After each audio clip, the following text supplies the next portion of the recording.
uçurum olan tekinsiz topraklara. Sözlerine dikkat et Ertuğrul Bey'im. Sabrımın sonuna geldim. Noyan'ın seni nasıl bir belanın içine çektiğini hatırlat Urtekin Bey. Şimdi ondan daha büyük bir belanın içine çekilmektesin. Bugün Dodurga'nın beyi olduğunu ispat etme günüdür. Seni Banu Çiçek'e götürmeye geldim.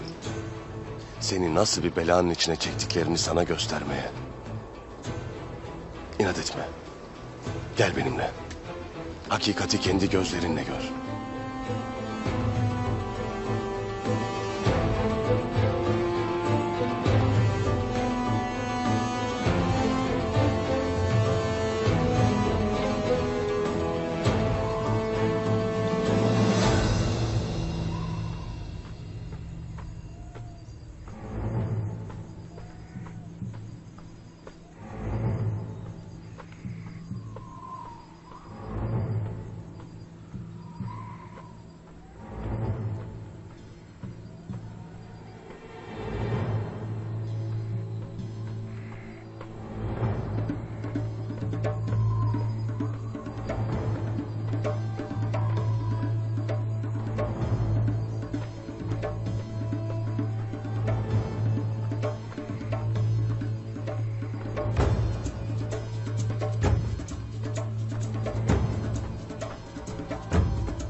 Sabırlı ol Tuğtekin.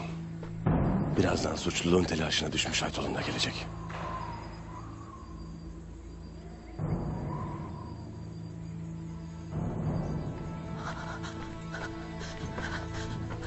Banu Çiçek. Kardeşim.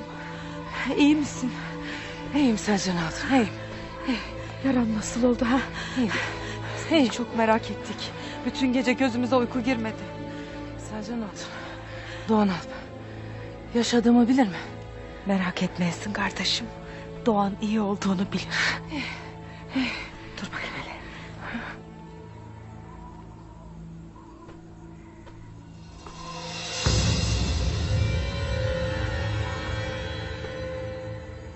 Selcan!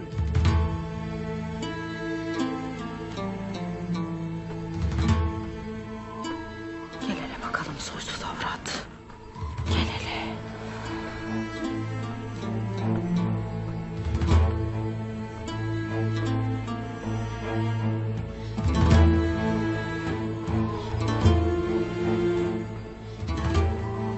Nasıl geldin buraya uğursuz kadın? Elindekini hemen bana ver. Elimizde ne olduğunu nereden bilirsin ki? Yerimizi nasıl buldun ha? Sana ne diyorsam onu yap. Duru yengemi de dayımı da öldürdüğünü ispat ettik. Bundan gayrı ağabeyinden de senden de sümsük yeğeninden de bir korkumuz yoktur.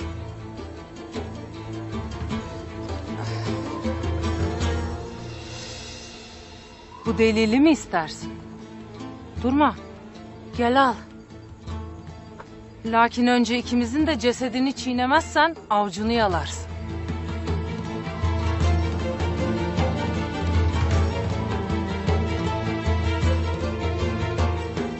Onları öldürdüğümü hiçbir vakit ispat edemeyeceksin.